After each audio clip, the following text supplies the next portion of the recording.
Welcome to the Hockey Writers Maple Leafs Lounge, a weekly show from our Toronto Maple Leafs writing crew, bringing you the latest news, rumors, trades, player grades, prospects, and much more.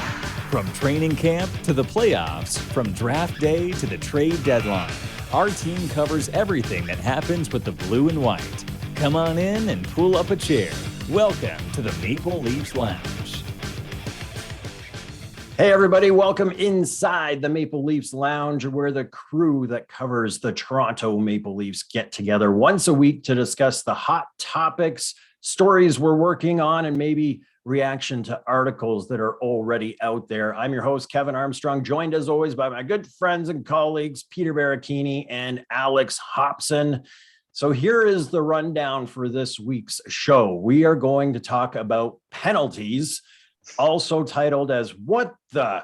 Okay. And we're also going to talk about salary cap difficulties. Why in the world is a University of Toronto goalie on the bench already, just a few games into the season?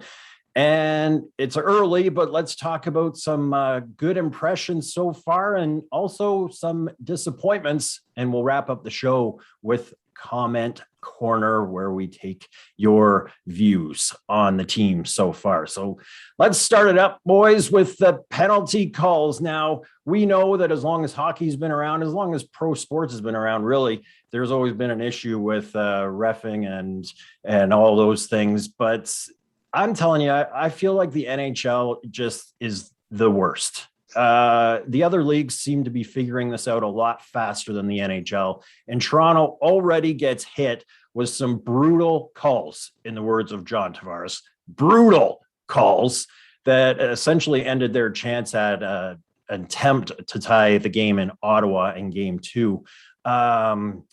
I don't know what's going on with this, but let's start it up, Peter. Your thoughts on these bizarre calls. We knew that cross-checking was going to be called more, but now it seems we've got lifting the stick as a new penalty. Yeah, it seems like in every game instance where it's a normal thing. You lift the stick, and try to break up a play, and then all of a sudden, boom, puck's going the other way, no issue. Now, all of a sudden, it's an issue. And I think Sheldon Keefe said it best, the fact that, he may have missed the memo on stick lifts. And, yeah, it's just getting really out of hand right now. I don't understand, what's going on. We thought we knew what an offside was. We didn't. Brought in the review for that or made changes to that. Same thing with goalie interference. We thought we knew. Still issues with that. And now, all of a sudden, hooking, stick infractions, whatever you call it, it's becoming more prominent, and it seems to be only affecting the Leafs, but just officiating overall right now, it's becoming a real joke. Early on last season, right now, and I thought baseball was pretty bad with the strike zone and everything like that. I think, like you said, hockey is getting to a point now where they need to come together and figure out what's it called, because those two, the phantom stick lift or the stick lift on Pierre Engvall, the one on John Tavares, those were clean hockey plays. I'm still baffled thinking about it. And even in the last game, there were still some calls that went unnoticed. The trip with Michael Bunting. It's the frustration's real right now. It's early on in the season, but I hope they get it fixed, but I'm not holding my breath at all. I would say this isn't just Leafs. We see it because we watch those games, but all you got to do is look at the Edmonton Oilers from last playoffs and McDavid not drawing one penalty to see that there's a big issue with refereeing right now. Alex, your thoughts? Yeah, I mean, nobody wants to be that guy that blames the refs, because in the end, you just look like a sore loser. But like you said, Kevin, it's every team. It's not just the Maple Leafs. I mean, at this point, I think the NHL's just got to call a spade and just say that you're not allowed to touch other players or their sticks with your stick, or else you'll be given a penalty, because we saw that last night. Pierre Engvall, I mean, I was at the game, albeit in the 300s, but obviously you still get a good view of the game from up there. And Pierre Engvall, all it looked like was that he stick checked whoever it was that drew the penalty, and he got called for slashing. So I don't know. I think the NHL really just has to go by the rule book and don't worry about makeup calls. Don't worry about calling the games in a fixed way. Just call the penalties as you see them. And there are just so many problems that could be avoided from that. It is starting to get ridiculous. And like you said, Kevin, again, it's not just the Leafs, it's every single team. And I think the NHL has to do a complete revamp of the system and the way that they're training their referees and maybe even some of the refs in general. Just it's becoming a joke. Let's segment to this one because there was an interesting comment. I wrote an article about after the brutal call, and we all knew it was a brutal call, but Jason Spezza's comments were very interesting because he talked about how the Leafs have built maturity and respect with the refs. And I was thinking, okay, I get it, but wait, I don't, because this is supposed to be a black and white. It's either a penalty or it's not. What's this respect and maturity building with the refs thing about? It shouldn't matter if I'm buddies with the ref or if I'm day one on the ice. A penalty's a penalty. I don't get that. And we saw it last year when that ref was caught with his mic where he was clearly calling a makeup penalty there. A penalty is a penalty. And this is what I don't understand. Not that I like all these video reviews, but the leagues are cleaning it up. I don't know if the game is too fast for these refs to actually see it in real time anymore or what is going on, but I just don't get it. Your guys' thoughts on Spezza's comments about the respect that they've earned from refs? I think it's something that they maybe want to try and take the high road. And like you said, in the past, we have seen, okay, maybe the referees have called a good game. Maybe one or two have gone unnoticed because of the fact that they weren't looking. We've seen it happen before in the past, but it seems like just right now it's getting more and more egregious in the fact that they're just overlooking everything. One or two I could deal with. The fact that we're getting to like 3, 4, 5 right now is just absolutely ridiculous. So maybe they want to stay in their good books and say, hey, you missed this. Try and make, like, not necessarily make it up, but just do your job or try and make sure that you call this next time because it was a penalty. So maybe they want to stay in their good books. Maybe they just want to keep it cool, level-headed, take the high road. But I think right now we're at the point now where you can't be nice anymore. You have to call them out and say, hey, what are you doing? They even missed a high stick on Mitch Marner in the slot yesterday. So it's, I understand where Spezza is coming from. Be nice. You want to be in their good books, but at the same time, enough is enough. Yeah, you can be nice, but you still got to do your job here. And as soon as they started talking about the cross-checking, they're going to call more. I'm like, great. This is a bigger gray area because there's cross-checking on every couple of minutes on the ice. It doesn't matter where you are in the game. There's cross-checking. There is. So now it's up to the ref to say, is that enough of a cross-check? Because now I'm allowed to call cross checks. It's this more gray area. Alex, final comments on this one and Spezza's comment on the respect? Yeah, I don't have too much to add here. I think Peter pretty much nailed every point that there was to make. I do understand why Spezza made those comments because, like he said, you got to take the high road. And in the end, you don't want to be in the refs' bad books as a team because that could screw you over come playoff time or even just down the stretch in the season in crucial moments. But I think in the end, the refs should just be calling the penalties as the rulebook states. No makeup calls. I don't mean to cut you off, Alex, but that's what I'm talking about. I don't care if I'm nice to the ref or I'm mad at the ref in one certain game. A penalty is a penalty. And then you're on to the next one. It shouldn't matter that I'm a nice guy and I respectfully say you suck. The next game, it's a whole other matter. Yeah. It is getting to be pretty ridiculous. And, I can say that in the past, 16, 17 years that I've been watching hockey, I think this is the first year where in the first 3 games of the season, the reffing has been this polarizing of a topic. I've never seen it so egregious in past years compared to this year. And I think that's a telling sign. And again, it's not just the Leafs, it's every team. So definitely some work to be done on the officiating front there.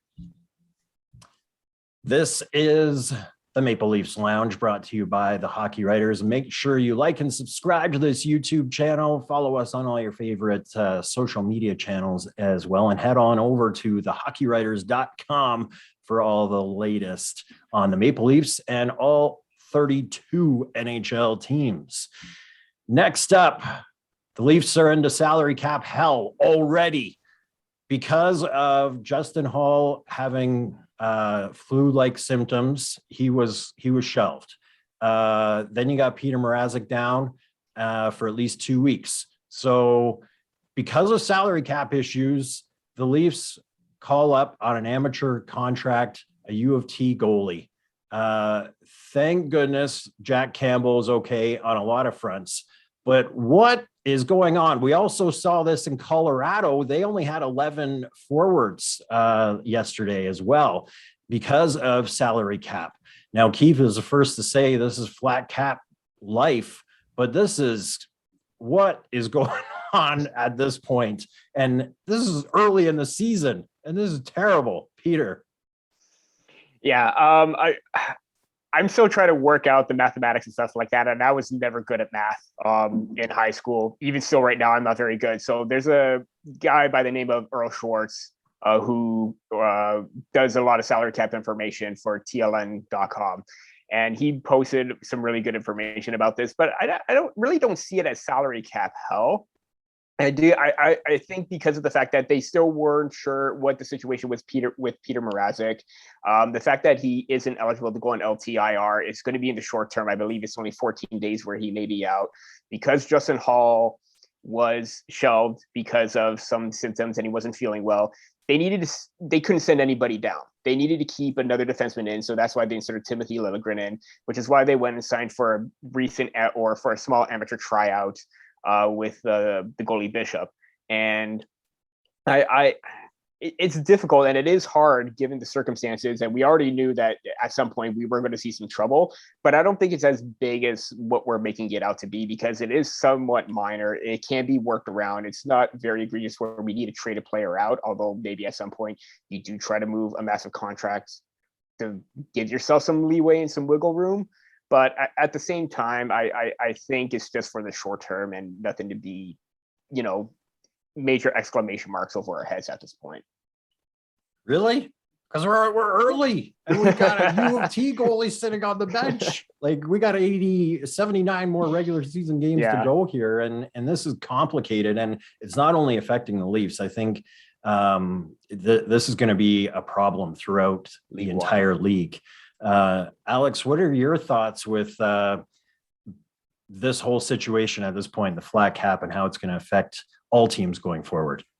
Yeah, I mean, the flat cap certainly makes it difficult for teams to, I guess, have that extra leg room when it comes to making moves and adjusting for the cause of injuries and stuff like that. Peter pretty much nailed every point. I do think that this situation was a little bit blown out of proportion. Obviously, it would have been a really tough look on Dubas if Jack Campbell either had a bad game last night or got injured himself, and the Leafs had to turn to Alex Bishop because they didn't have the cap space to have another goalie up there. But at the same time, it was for one game, and it literally all comes back to Peter Mrazek and the fact that they didn't know the severity of his injury. I mean, it was announced last night that he's only going to be out 14 days, which is good news. And now it gives the Leafs the option to bring up Michael Hutchinson, let him practice with the team and serve as the backup, and put Mrazek on the injured reserve until he's good to come back.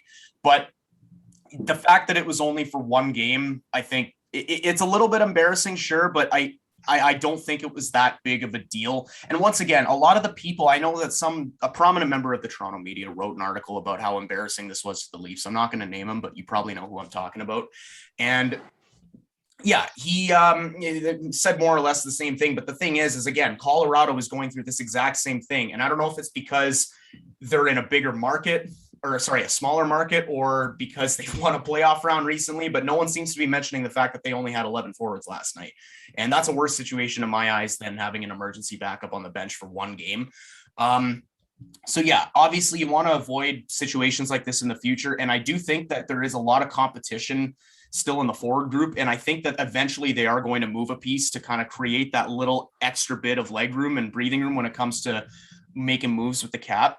But for one game, I mean, sure, it's tough. You don't want to have to rely on an emergency backup goalie in the event your goalie goes down, but it was one game. So I'm kind of over it, honestly. Let's get over it then, and we're going to switch to our early impressions. We're only a couple games in here, but it's been a lot of fun to watch. And we will start with you, Alex, on who's your favorite surprise, you're most impressed with just 3 games into the season. Well, one of the few players on the team from Scarborough, Ontario. My most impressive player through these first 3 games, or I guess not most impressive, but my most pleasant surprise through the first 3 games is Michael Bunting. And obviously, if you've been an avid watcher of Maple Leafs Lounge, you'd know that I've been high on this guy ever since they signed him, and he has not disappointed through these first 3 games. I mean, I've always compared him to Zach Hyman, but I've differentiated the two in the sense that Hyman never really had that pest edge to him. He wouldn't really be the guy to get under the other team's skin and create scrums. Bunting is doing just that. And even last night on Alex Kerfoot's goal, the reason that goal happened was because he took a big hit to make a play. And then he added a goal of himself later on in the game. And I'm just really loving what I'm seeing from this guy, because even when he's not producing, he's got 2 points in 3 games already, obviously a small sample size, but even when he's not producing offense, he's doing the little things right. He's always hustling. He's always in the middle of the play. He's always wreaking havoc in front of the net. And he's just got a great motor. And just listening to his pregame or his postgame last night, he has so many good things to say about Toronto. And you can tell that he's just a Toronto boy living the dream. And I don't know if either of you saw, but Darcy Tucker gave his seal of approval to Michael Bunting last night. And if you're getting a seal of approval from Darcy Tucker, you must be doing something right. So I've been very impressed with him so far. Well, Bunting said Darcy Tucker was one of his favorite Leafs of all time. So that's got to be cool for him. Mm-hmm. Peter, your thoughts on Bunting? Yeah, to get that seal of approval from Darcy Tucker is, textbook. You just keep doing what you're doing. But yeah, I think you just got to go with, or I'm going with William Nylander, and not necessarily like, a major surprise, but the fact that he's stepping up in the absence of Austin Matthews, leading the charge offensively. And I know you're expecting that from John Tavares and Mitch Marner. They've been buzzing around for 3 games, although just snake bitten a little bit. And we saw Mitch Marner with 2 glorious chances on the empty net. Didn't quite work out. But William Nylander is definitely someone who's really come into his own. And everyone's going to talk about his play away from the puck. We're seeing a different player. We're seeing someone who's more engaged, someone who's more defensively aware, getting more responsibility, especially on the penalty kill. We would not expect that in the past few years, but now we're seeing it. The fact that he is being more reliable in his own end, the fact that he is putting up the points and leading the team offensively right now, you got to be impressed with it. And even if you didn't like William Nylander or this contract or the situation that unfolded in the previous years, let's face it, with some of the contracts that we're seeing right now with other forwards, this is looking like a real steal. And the fact that we have him at that price, if you're still complaining about it and his production and his overall improved play right now, then I do not know what to tell you at this point. Alex, your thoughts on Nylander?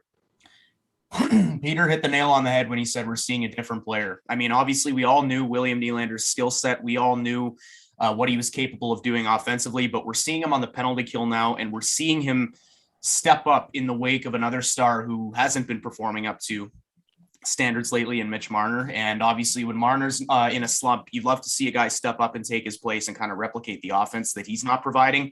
And Nylander has just been, he's been great in every aspect of the game. And I'm really happy to see his play this year so far. I'm going to go with David Kampf. I think this guy is going to be one of the most important players for the Maple Leafs. And it's going to be a guy that you just never hear his name. You never see him. He's going to be the TJ Brody of the forward group because he does just so much good work in the face-off. He's so positionally sound. He's so good on the defensive side and just giving no one any space. Sheldon Keefe said that he's a unique weapon for them at this point in the season, and that's why they went out and got him. And I'm just loving what I'm seeing out of this guy. He is just such a rock solid player, and I didn't know much about him before he signed his contract, but I'm very impressed with him early on, guys. I'm very impressed with his speed and how quick he is. I didn't think that, we knew about his defensive abilities and capabilities coming in, but he's very quick on his feet. I saw him the few times in the preseason and even early on in the regular season. He's jumping in and intercepting plays and creating havoc for the opposing team right now. So that's really going to help out, especially if you're going to be a shutdown forward. You got to have that, snap of the finger and be unpredictable what you're going to do. So the fact that he's doing that is really great. Alex? Yeah. I think that was an incredible comparison you made, Kevin, when you called him the TJ Brody of forwards, because that is exactly what he is. If the Leafs somehow manage a deep playoff run this year, I think he's going to be a lot like what Philip Deneau was for Montreal. He's going to be a lot like what Sean Corelli was for Boston. Every team and every good playoff team needs a guy like that. And if he only gets 10 or 20 points this year, I don't care. As long as he's going out there every night, shutting down the opposing forwards and really giving the Leafs a reason to feel safe whenever he's on the ice, I think he's going to be well worth the money. So I love the signing. Yeah. I actually didn't like when I heard Keith say he wanted to see more offensively. I'm like, no, you've got lots of offensive players. Let this guy be your defensive guy. That is the guy. And I love watching that. All right. We got to yin and yang this. Unfortunately, when you've got lots of guys impressing, maybe there are some guys that are falling a little bit short. So let's start it off with, how about you, Alex? I think you're going to start bashing a guy that I see trending after every Maple Leafs game. Okay. Yeah. So to start this off, I do think that this guy should not be trending 24/7. He's trending every single time any player signs a contract. He's just constantly under the spotlight, and part of it I understand.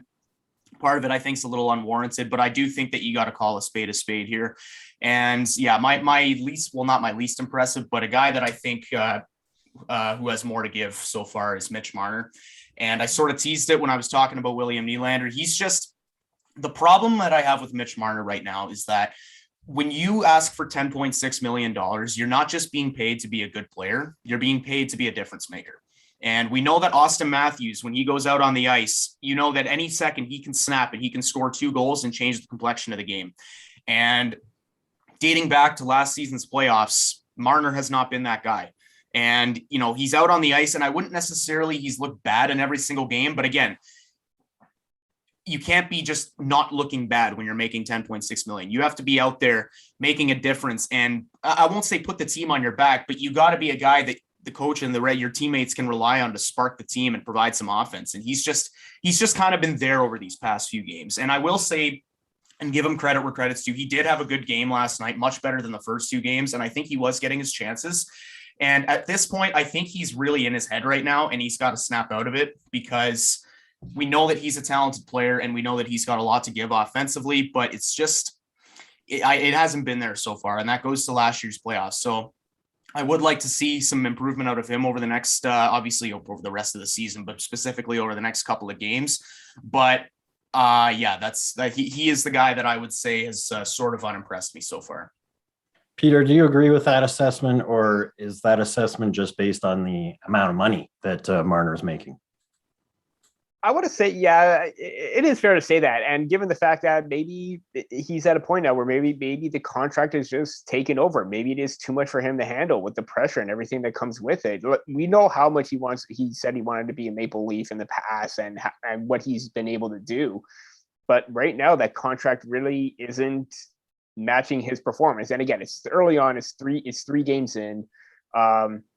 Given the fact that he was a previous 90-point player, and even last year, if it was a full 82-game season, he was on pace for 90 points. I mean, let's not disprove or discredit what he's able to accomplish. It's just that consistency needs to be there. Like Alex said, Mitch Marner is his own worst enemy right now. And we saw that with Jack Campbell in the past too, where maybe he gets into his head a little bit. He just needs to take a step back, calm down, get back to everything that made him successful, and get back to the game being fun. And I think that's the most important thing for Mitch Marner right now, is to get back and have some fun with it. We saw his burst of speed and creativity last night. That's a good step. Now the next part is getting those results. I will butt in here and say that I think that once Mitch Marner scores his first goal of the season, I think we're going to see a turnaround in his play. I think it's one of those things where he's in a little bit of a slump. And like you said, Peter, and like I said earlier, his own worst enemy.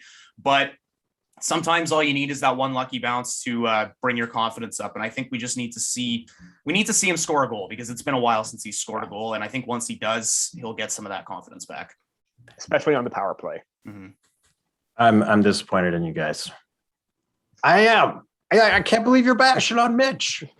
This is 3 games in. He doesn't have his man. He doesn't have Austin out there. I see the second 16 comes flying down the wing. You see the team all suck into him, the opposition suck into him. He draws attention. He gets other guys the puck. Sure, he doesn't have the numbers right now, but we're 3 games in and they haven't been putting up a whole lot of goals just yet. It's early. They don't even have their leading scorer, leading goal getter, I should say. So I don't know. I'm just kind of shocked that everyone's kind of throwing it in on Mitch already when they've won 2 of their first 3 and he's getting chances and he's looking pretty good out there. Just doesn't have the numbers. But in here, it is only the first 3 games of the season, but this goes back to last year's playoffs too. And like I said, he shouldn't have to rely on Austin Matthews being there to produce. So that's what I'm going to say about Mitch. I mean, I want this guy to succeed more than anybody else. I'm just for his role on the team and just what we've seen since the start of last year's playoffs. I think he's just got to snap out of this rut. And I'm not bashing him. Like I want to see him do well, but I just haven't seen him be the difference maker that he's supposed to be this year. All right. But it's early. It's early. It's okay. It's all right. Absolutely. It's all right. Mm-hmm. Let's switch to your guy now, Peter. Somebody that's not performing the way that we saw last year for sure. Take it from there.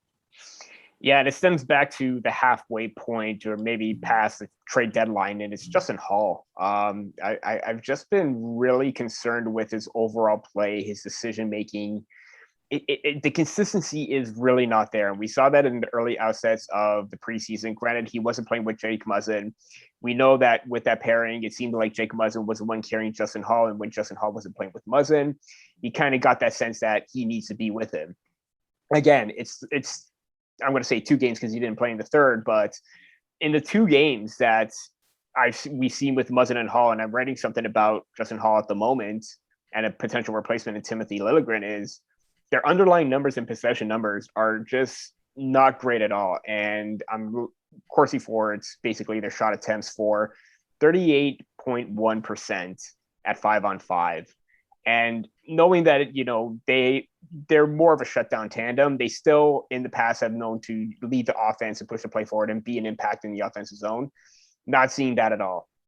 And just his decision-making, his ability to try and block a play, he's getting caught cheating, leaving his positioning and his defensive assignment. It's just not there. And with the game that we saw yesterday with Timothy Liljegren, I think he's more than able to possibly at some point push Justin Holl down the depth chart, maybe even out of Toronto, and assume that role because he looked more comfortable than Holl, and Holl's had more experience than him at this point. So Holl is my guy. I want to see more. You want him to succeed, but it's just not there. Alex, Holl, yay or nay?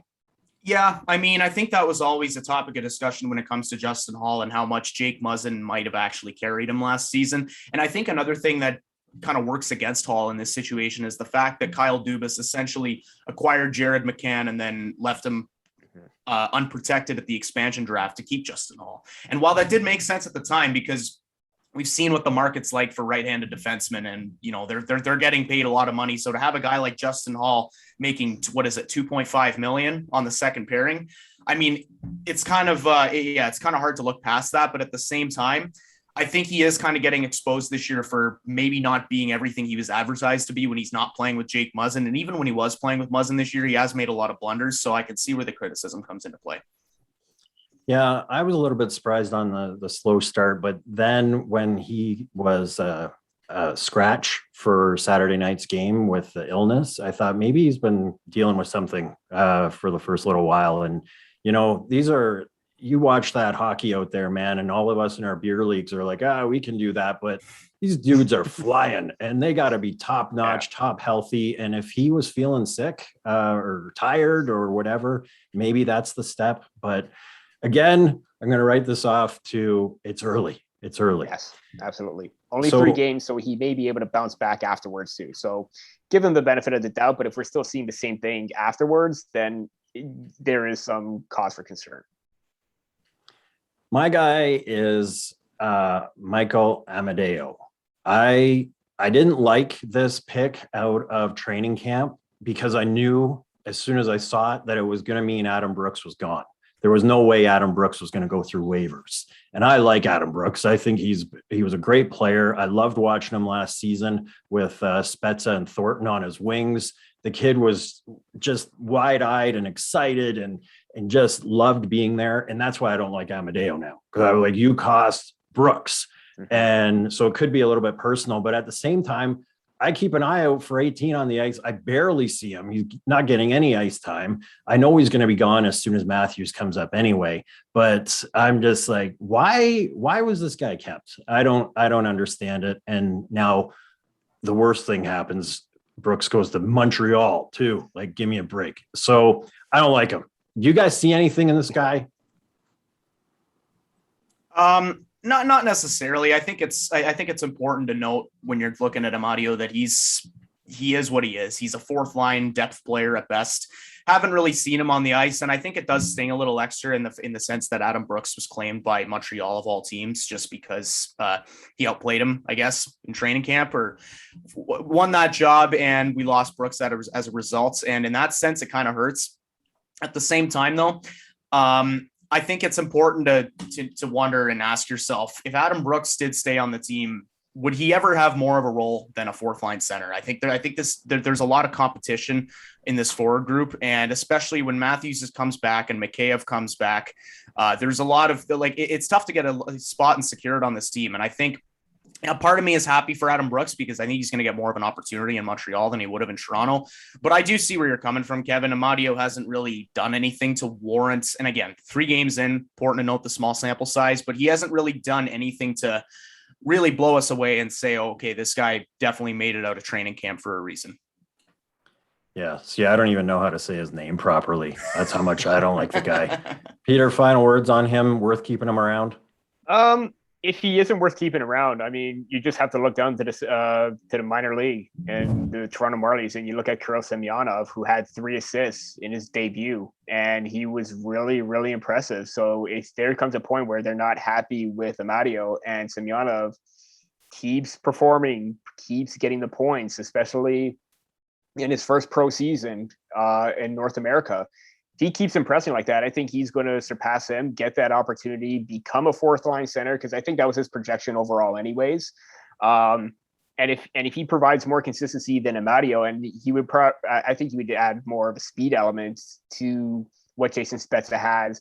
He's a bit gritty, always aggressive and pursuing for the puck, kind of like Wayne Simmons. So he would fit well on that fourth line if in fact they do try and bring him up and send Amadio down. So you have an option if need be. Amadio. There, I got it. Amadio. It's Amadio. That's all you remember. That's all you remember. They got to do it like Chris Pratt, though. Oh God, I don't even want to hear what that sounds like. Let's do it. What is it? No. Peter, you're the one that would know. Anyway, yeah, I probably don't want to jump at that at this point. Oh, you're the impressions guy. Come on. Maybe next time. Maybe if I try and get a hearing for it. All right, let's wrap up the show with our comment corner. We always appreciate all the comments. There were a few on our YouTube video from last week, but they're a bit dated now because we had some games happen since then. So not going to put those ones out because the questions were kind of answered. But this was an interesting one from SP on the article. Says, always thought it was odd shuffling 2 or 3 lines when one person gets injured. Now, instead of 1 line not intact, you have 3. Especially in a sport that we keep hearing chemistry with your line mates takes time. Great observation, SP. And as we saw with Matthews going down, Tavares moved up to the top line. So that messed up your second line.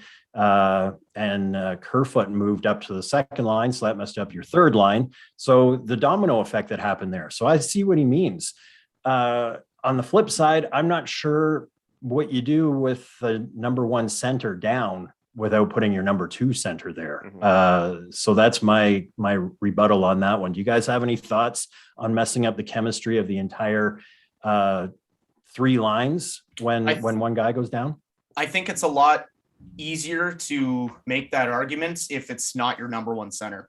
And I think like you did kind of touch on that there, Kevin, but yeah, I mean, I think if it's something like your, say, a third line left winger goes down, or your fourth line center, or maybe even your second line winger, something like that, I think then it's a lot easier to put a player in and only mess with 1 line compared to 3 of them.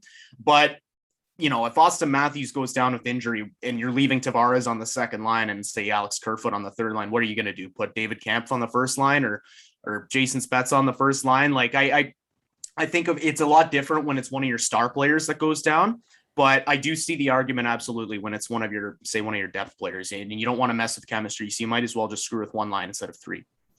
Yeah, I kind of looked at it. It was an opportunity to maybe have Nylander up on the top line and move Marner down to the second line. So you keep that second line together, but have them in the first line role. Peter, final thoughts on this one? Yeah, it's interesting. And I can understand where SP is coming from. Like we've always said, chemistry is everything. You want to have and maintain that consistency through the lineup, but at the same time, injuries do happen. And like Alex said, I'm not going to put David Kampf on the first line when I could have John Tavares and I have more depth. So technically, in a sense, yeah, it is an inconvenience, but at the same time, you still want to put your best lineup forward. You want John Tavares on the number one spot. You want Alex Kerfoot at the second spot. You want to keep David Kampf on that third spot and then Amadio fourth. So you want to have that balance. And Alex said as well, it's easier to replace a bottom six forward or bottom six player than it is at the top of your lineup. But the Maple Leafs have the depth, and that's important. If you have the depth, you can have someone easily come in and replace them no matter where they are in the lineup. And I think that's really important to have that depth and always put the best lineup forward. Because I remember when I was coaching, I always went with the best line combinations possible, no matter what. If someone was down, best line combinations. Who can I put in to step up? That's the main important thing, and that's what Sheldon Keefe or any other coach should do. Thank you very much for the comment, though, SP. Great topic to touch on because we're going to see it a lot this season. Unfortunately, it's a longer season and there's going to be some injuries, so there's going to be lots of moving around. That is the show for this week for the Maple Leafs Lounge. Now, did want to say one other thing. There is a new feature on thehockeywriters.com called the Daily Download. It is every morning updated, even after the game, it's updated. It has the box scores. It has the highlights from the game. It has tweets. Like, for example, the Darcy Tucker tweet was in there right away. Anything related to the team on a daily basis in a very short way that you don't have to click all over the internet to find the information. It's all right there. So make sure to check out the Daily Download, and a couple of teams are already getting it. So if you're looking for some other team information, swing on over to those as well. Thanks so much for joining us this week. We've got another busy week coming up, including games against American teams. Really? Here we go. We'll see you next week.